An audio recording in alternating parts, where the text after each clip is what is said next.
Assalamualaikum warahmatullahi wabarakatuh. Alhamdulillah, alhamdulillahirobbilalamin. Nasta'in wa ala alihi wa sahbihi ajmain. La haula wala quwata illa billahil aliyyil azim. Amma ba'du. Yang saya hormati Ibu Kepala Sekolah SD Negeri 72, Ibu Marsini SDPSD. Yang saya hormati Bapak Ibu guru, anggota komunitas belajar di sekolah 72 Smart Education yang saya hormati. Di sini saya akan melaksanakan rencana tindak lanjut Sport Education Model atau biasa disingkat SEM.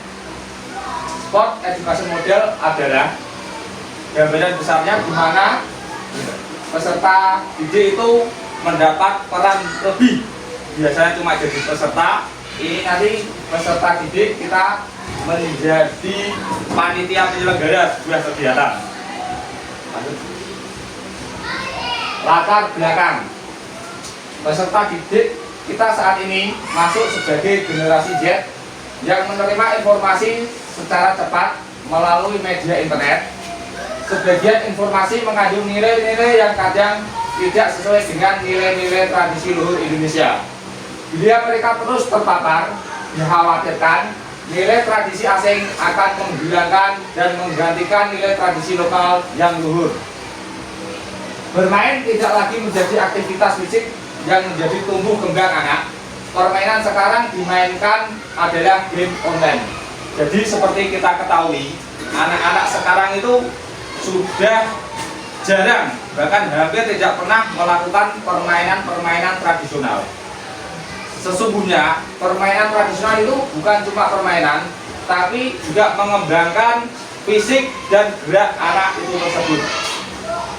Selanjutnya, PJOK merupakan bagian integral dari pendidikan secara keseluruhan yang memiliki peranan dalam membina pertumbuhan fisik, perkembangan psikis, keterampilan motorik, pengetahuan, dan penghayatan nilai-nilai serta pembentukan pola hidup yang sehat, di mana diketahui mata pelajaran PJOK menjadi bagian integral dari suatu pendidikan dan merupakan mata pelajaran yang wajib di suatu tingkat pendidikan, semua tingkat pendidikan. Permainan tradisional dalam pembelajaran PJOK dapat membantu anak dalam bersosialisasi. Anak saling bersosialisasi dengan temannya. Selain itu, bermain sangat diperlukan untuk perkembangan. Nah, kalau kita dulu sering bermain di luar, bahkan sampai dimarahi. Istilah jawabannya dolan we ra mulih-mulih. Tapi kebalikan dengan sekarang. Sekarang anak begitu sampai rumah sudah pegang HP, main HP. Mau makan, main HP. Selesai makan, main HP. Seperti itu. Maka dari itu permainan tradisional ini semoga saja bisa menjadi alternatif untuk anak-anak dimainkan di kalangan anak-anak di sekitar rumahnya. Tujuan program, tujuan umum, mewujudkan pembelajaran PJOK yang berpusat pada peserta didik dengan memanfaatkan permainan tradisional atau modifikasi custom, kasti tendang, untuk mengembangkan keterampilan motorik, kerjasama tim, serta pemahaman tentang nilai-nilai budaya. Itu untuk tujuan umumnya. Sedangkan tujuan khusus, memberikan pengalaman langsung kepada peserta didik untuk merancang dan melakukan permainan custom, kasti tendang dengan aturan yang telah dimodifikasi agar lebih aman dan sesuai dengan konteks pendidikan. Nah, tujuan khusus dari permainan custom ini adalah permainannya dimodifikasi dari permainan kasti. Bolanya juga menggunakan bola yang empuk, tidak keras, jadi tidak membuat takut peserta didik. Tujuan khusus yang kedua, meningkatkan keterampilan motorik dasar peserta didik melalui permainan fisik yang menyenangkan, tradisional, serta dimodifikasi. Mengembangkan sikap kerjasama, kepemimpinan, dan sportivitas dalam diri peserta didik. Diharapkan setelah mengetahui permainan caster ini, peserta didik dapat mengembangkan gerak kasarnya. Jadi geraknya itu bisa luas dan juga kerjasama antara anggota kelompok dan anggota kelompok yang lainnya, serta sportivitas yang harus dijunjung tinggi. Jadi seumpama setelah pertandingan yang menang tidak menghina yang kalah, seperti itu. Tujuan khusus yang ketiga, mendorong kreativitas peserta didik dalam mengadaptasi dan mengembangkan aturan permainan yang sesuai dengan kebutuhan kelompok mereka. Jadi permainan ini disesuaikan dengan kebutuhan kelompok mereka, tidak usah pakai peraturan yang baku. Yang penting peraturan dan permainan itu bisa dimainkan dengan sangat menyenangkan, seperti itu. Capaian, langkah-langkah, dan hasil yang diharapkan. Yang pertama, peserta didik mampu memahami dan menerapkan aturan permainan custom secara mandiri dan kreatif. Itu capaian yang pertama. Indikatornya, semua peserta didik dapat merancang aturan permainan custom dalam kelompok kecil dan dapat memainkannya sesuai dengan aturan yang mereka buat. Jadi nanti peserta didik itu membuat aturan custom itu sendiri yang dibantu oleh saya sebagai guru PJOK, agar peraturan itu dapat dengan mudah dipahami oleh peserta didik, sehingga peserta didik ketika bermain custom itu enggak terlalu banyak mikir gitu, saya harus kemana itu. Jadi peraturannya dipermudah. Langkah aksi, mengadakan diskusi tentang permainan tradisional atau modifikasi custom dan nilai-nilai yang terkandung di dalamnya. Yang kedua, membagi peserta didik dalam kelompok kecil untuk merancang aturan dan strategi permainan. Ya, yang dimainkan nanti sebagai pesertanya kelas 4, 5, dan 6. Terus capaian yang kedua, peserta didik dapat bekerja sama dengan baik dalam satu tim dan menunjukkan sikap sportivitas. Indikatornya, 80% peserta didik dapat bekerja sama dengan tim dan menunjukkan sikap saling mendukung baik saat menang maupun kalah. Ya, seperti tadi yang sudah saya ungkapkan tadi, yang menang tidak boleh menghina yang kalah pun tidak harus berkecil hati. Langkah aksinya, mengadakan permainan custom secara berkelompok, di mana mereka harus bekerja sama untuk mencapai tujuan bersama. Capaian yang ketiga, peserta didik dapat merefleksikan pengalaman mereka dalam bermain custom untuk mengembangkan diri dan budaya. Indikatornya, setiap peserta didik dapat menuliskan hasil refleksi pribadi terkait pengalaman bermain dan pembelajaran yang didapatkannya. Jadi setelah SEM nanti selesai dan juga setelah kita menentukan siapa pemenangnya, peserta didik dapat merefleksikan langkah aksi. Sesi refleksi setelah permainan, baik secara individu maupun kelompok, menyusun laporan singkat mengenai nilai yang mereka peroleh dari permainan tradisional modifikasi custom. Struktur program dan mitra dalam komunitas belajar. Ya, target peserta dalam SEM ini nanti, semua peserta dihadapkan terlibat dalam proses SEM atau Sport Education Model, di mana kelas 1 sampai 6 baik perempuan, laki-laki ikut terlibat. Dengan jumlah peserta didik SD kita 131 anak. Semoga nanti ada pembagian dalam SEM itu sendiri.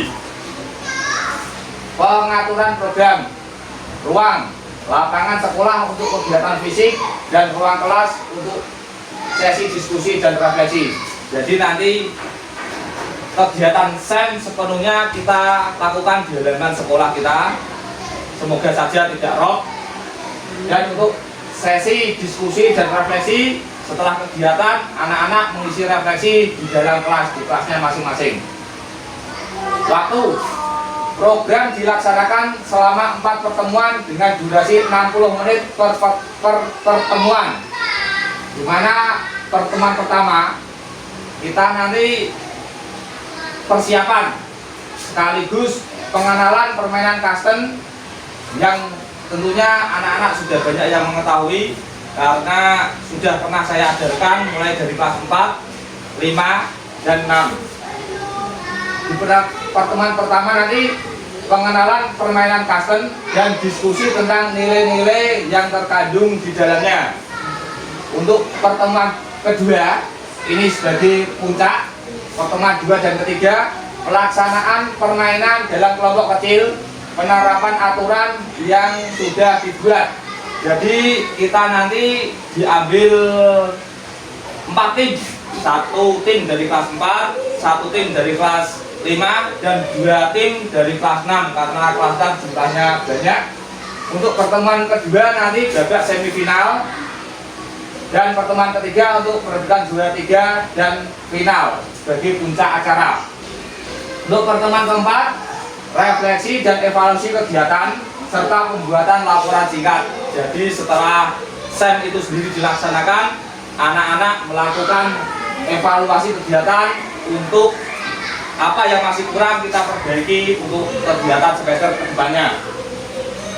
Mitra dalam komunitas belajar. Yang pertama, kepala sekolah sebagai penanggung jawab kegiatan.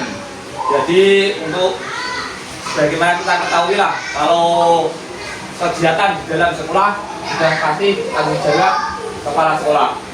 Terus guru PJOK, saya sendiri sebagai fasilitator utama untuk membimbing peserta didik dalam permainan dan refleksi. Yang ketiga, guru kelas dan guru mapel lainnya serta karyawan SD 7 nanti membantu dan dalam mendokumentasikan refleksi dan hasil kegiatan. Mungkin nanti ada tugas-tugas yang harus dihandle atau masih kurang tidak tercatat di sini, kita tanggung bersama-sama seperti itu.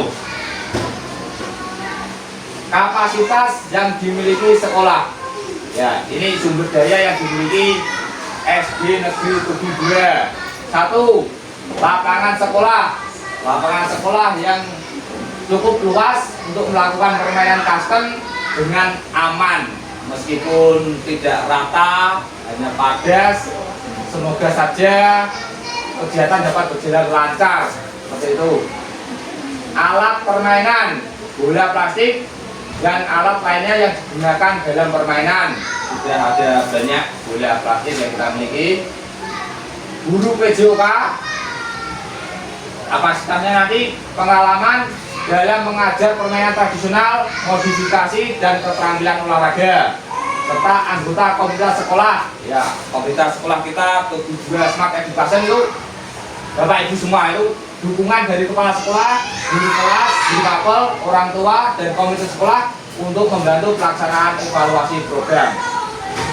Terus untuk memanfaatkan aset yang kita miliki, lapangan olahraga digunakan untuk sesi permainan kasten yang membutuhkan ruang terbuka, ya seperti tadi yang sudah saya paparkan. Nanti untuk permainan kasten semua di lapangan. Terus guru memfasilitasi peserta didik dalam perencanaan, pelaksanaan, refleksi. Jadi kita semua nanti memiliki tugas memfasilitasi dalam peserta didik merencanakan, pelaksanaan, refleksi. Jadi nanti itu semua kegiatan itu dikelola oleh peserta didik. Kita hanya memfasilitasi apa yang mereka tidak tahu, bisa ditanyakan ke kita untuk kita bantu seperti itu. Terus orang tua ini bisa dilibatkan dalam proses evaluasi dan memberi dukungan kepada peserta didik. Rencana evaluasi, lini masa evaluasi. Jadi ini ada 3 lini masa. Awal program, menilai pengetahuan dasar peserta didik tentang permainan kasten dengan kesiapan fisik mereka. Ini di awal. Terus tengah program, mengobservasi partisipasi dan keterlibatan peserta didik dalam permainan. Dan di akhir program, refleksi kelompok dan individu serta penilaian terhadap keterampilan fisik, kerjasama, sikap, dan sikap peserta didik. Sumber data Itu ada 3 peserta didik melalui observasi dan refleksi setelah permainan, guru melalui pengamatan selama permainan dan sesi diskusi refleksi, orang tua mengisi kuesioner terkait pengamatan mereka terhadap anak setelah mengikuti kegiatan. Setelah kita tahu lini masa dan sumber data, berikutnya ya gak apa-apa, itu kasih teknik pengumpulan datanya. Ya. Yang pertama, observasi langsung selama permainan, refleksi pribadi dan kelompok tentang nilai-nilai yang dipelajari, kuesioner untuk orang tua tentang perkembangan fisik dan keterampilan anak. Jadi nanti orang tua juga mengisi kuesioner apakah anak saya setelah kegiatan tersebut merasa kecapean atau tidak, sehingga bisa buat acuan untuk kegiatan berikutnya. Kemungkinan, tantangan, dan solusi. Nah, ini yang kita khawatirkan. Tantangan pertama, cuaca hujan atau air rob naik sehingga halaman atau lapangan tidak bisa digunakan. Ini solusi dari saya, nanti bisa ditambahi oleh anggota kelompok lain. Solusinya diganti hari atau kegiatan praktek diundur sampai halaman atau lapangan bisa digunakan. Itu untuk tantangan pertama. Tantangan kedua, peserta yang kurang tertarik pada permainan tradisional atau modifikasi custom atau merasa permainan tersebut sulit. Solusinya menyesuaikan permainan dengan elemen yang lebih menarik dan relevan dengan kehidupan sehari-hari mereka. Misalnya mengkombinasikan permainan custom dengan elemen lain seperti kompetisi kelompok dan atau tugas kreatif. Ya, jadi ini juga sebenarnya custom itu sudah mempermudah dari kasti. Anak harus memukul bola kasti yang kecil dengan pemukul itu sudah lebih sulit daripada cuma menendang bola. Tantangan ketiga, keterbatasan waktu untuk melakukan refleksi yang mendalam. Solusinya mengalokasikan waktu refleksi yang cukup di akhir setiap sesi dan memberikan kesempatan kepada peserta didik untuk berbagi pengalaman secara bergiliran. Jadi sesi refleksi ini ada di pertemuan keempat, tapi nanti karena mungkin waktu yang tidak cukup, jadi setelah sesi kedua pelaksanaan SEM hari pertama atau sesi kedua itu sudah diberi lembar evaluasi atau untuk melaksanakan refleksi. Jadi refleksinya benar-benar bisa mendalam, bila kurang bisa dilanjut dengan hari berikutnya. Penutup dan rencana tindak lanjut. Penutupnya, pembelajaran berbasis proyek menggunakan permainan tradisional modifikasi custom diharapkan dapat meningkatkan keterampilan fisik, kerjasama, serta pemahaman budaya di kalangan semua peserta didik.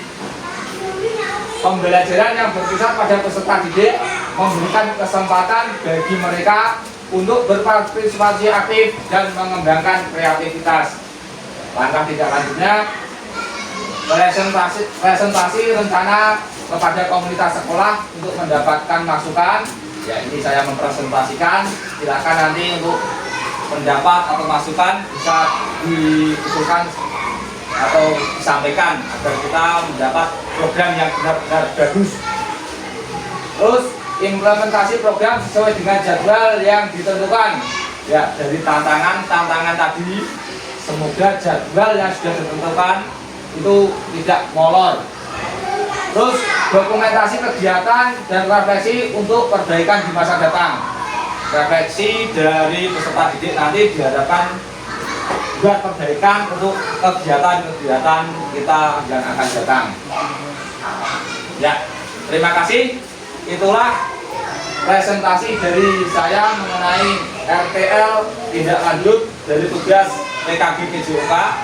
Apakah dari rencana yang sudah saya buat ini ada yang mau ditanyakan atau dilengkapi atau sumbangsih untuk kegiatan ini? Ada? Pak Amin. Ini kan tentunya ketika kelas 1 sampai kelas 6 dipertandingkan. Kira-kira bentuk permainannya itu seperti apa? Dan anak-anak kira-kira sudah tahu belum tentang permainannya itu bagaimana? Ya, untuk yang dipertandingkan nanti itu kelas 4, 5, dan 6 seperti saya sampaikan tadi. Kelas 4 satu kelompok, kelas 5 satu kelompok, kelas 6 dua kelompok. Untuk kelas 1 dan 2 itu ini kan bentuknya SEM, Sport Education Model. Jadi peserta didik itu sebagai penyelenggara pertandingan gitu. Jadi nanti kelas 1 dan kelas 2 kita libatkan sebagai supporter. Kelas 1 supporter A, kelas 2 supporter B. Terus kelas 3 kita buat jadi peserta dalam pembukaan. Seperti itu. Terus kelas 4, 5, 6 ada yang jadi nanti mungkin pembukaan kayak lomba TUS atau pada sekolah kan pembinanya kan dari siswa. Nanti juga seperti itu, pembinanya atau kepala sekolahnya itu siswa jadi kepala sekolah, petugasnya seperti petugas upacara sendiri. Untuk permainannya insya Allah kelas 4, 5, 6 sudah bisa karena sudah pernah saya ajarkan. Mungkin kalau Bapak Ibu belum ada yang pernah melihat, bisa saya putarkan videonya, permainannya. Ya ini. Ya, ditendang terus menuju ke tiang hinggap atau tiga hinggap 1. Ya, terus peserta berikutnya. Jadi ini menggunakan 4 tiang hinggap atau 4 base dan 1 home. Home itu tempat menendang. Ya. Penendang pertama lari ke base atau tiang hinggap kedua. Begitu seterusnya sampai selesai ya.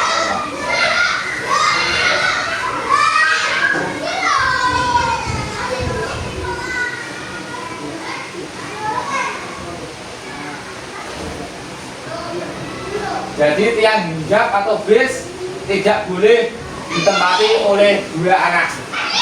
Nanti jika sudah ke base atau tiang hinggap 4, kembali lagi ke home, dapat nilai 1. Seperti itu Pak. Jadi yang dulu. Ya. Maaf nih Pak Idri, itu kalau dari gambaran tadi kan lapangannya berbentuk segi 5. Ya, karena belum ya. Ada base-nya ada 4. Nah, kira-kira itu apa lapangan sesuai halaman seperti itu, apa kita buatkan berbentuk segi 5 sungguhan seperti itu? Kalau bagusnya itu segi 5 sungguhan, karena jenengan itu guru kelas dan pasti bisa membuat sudutnya. Saya pasrahkan untuk lapangan jenengan ya Pak Minggir. Siap. Kalau bisa nanti yang hinggapnya itu dari tongkat pramuka Pak. Jadi tiang hinggap atau base-nya ada 4, dari tiang pramuka mungkin dikasih bendera apa, kalau tidak ada ya bendera semapur gitu. Nanti anak-anak untuk mempersiapkan seksi perlengkapan anak-anak dibantu jenengan. Siap Pak G? Ya, siap. Ya. Ada yang tanyakan lagi? Ya. Pak tanya ya. Itu kan tadi jenengan itu ada mengalami beberapa tantangan ya. Ya, seperti ada. aerob yang naik itu. Ya. Misalkan kalau dalam waktu seminggu mungkin atau lebih lapangan itu terkena aerob, itu bagaimana solusinya? Dibubarke. Masa nggak cara?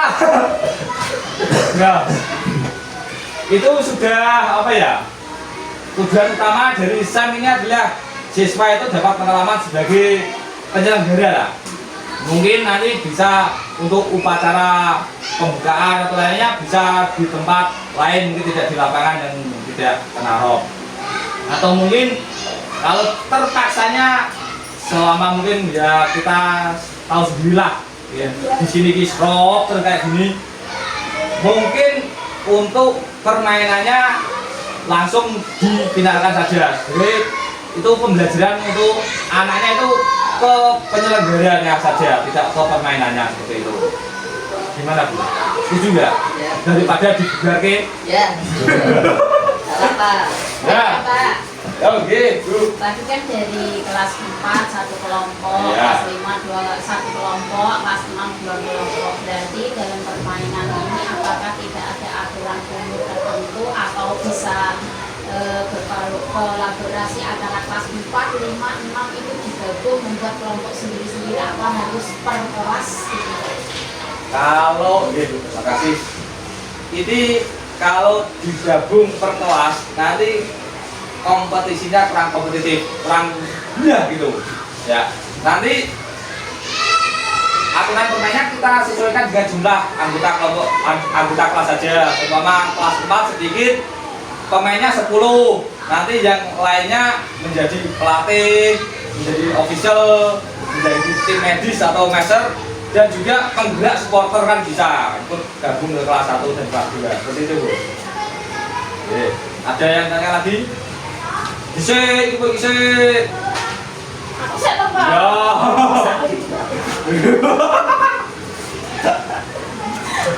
Ini kan ini tadi sudah ditayangkan videonya. Ya. Dari video itu kayaknya kalau menurut saya tuh pandangan matanya itu kurang membedakan kelompok lawan. Oh, ya. Nah, untuk membedakannya itu apakah garis ada atau mau diberikan atau diberi tanda seperti kita atau bagaimana Pak? Ini oh iya ya, ben kaosnya podo Bisa ya. membedakan Iya. lawan. Di sekolah kita ada inventaris kaos 1 warnanya oranye, itu bisa digunakan, jumlahnya 12. Dan juga di rumah saya juga ada rompi anak-anak, mungkin bisa dipakai. Atau mungkin solusinya anak-anak itu apa ya, tidak harus seragam, yang penting warnanya sama gitu. Sama kelas 4 boleh pakai pakaian bebas, kaos warna hitam. Terus kelas 5 nanti pakai kaos warna merah. Kelas 6 mungkin hijau dan oranye atau putih kan bisa. Jadi mungkin daripada kita membengkak anggarannya, mungkin solusinya seperti itu. Atau mungkin saya punya kaos sekolah punya kaos warna oranye, saya juga punya rompi warna merah, mungkin itu dulu digunakan, nanti bergantian yang lain. Membedakan. Ya, untuk membedakan tim. Ada lagi? Pak, mau bertanya. Ya. Apakah petugas selama SEM itu dilatih atau mereka belajar sendiri? Untuk bagusnya itu guru atau anggota komunitas belajar sekolah kita itu membantu. Mungkin kalau pemimpin upacara sudah ada, stafnya upacara sudah hafal. Mungkin yang perlu ditekankan itu di pembina atau sebagai kepala sekolah untuk membuka acara. Mungkin itu kelas 6 kan yang bisa menjadi pemimpin upacara Alvero sama Alvin kan. Mungkin Alvin yang jadi pemimpin upacara, nanti Alvero-nya yang bertugas sebagai pembina atau kepala sekolah seperti itu. Dan ya, mungkin ada juga nanti pembawa acara sudah yang seperti biasa waktu tugas upacara gitulah. Jadi tidak kita perlu memfasilitasi peserta didik apa yang mereka inginkan seperti itu. Ada yang ditanyakan lagi? Cukup? Kalau cukup, demikian presentasi dari saya. Atas perhatian Bapak Ibu Guru, saya ucapkan terima kasih dan mohon maaf apabila ada tutur kata yang kurang berkenan di hati Bapak Ibu semua. Saya minta maaf yang sebesar-besarnya. Akhirul kalam, wassalamualaikum warahmatullahi wabarakatuh. Waalaikumsalam warahmatullahi wabarakatuh.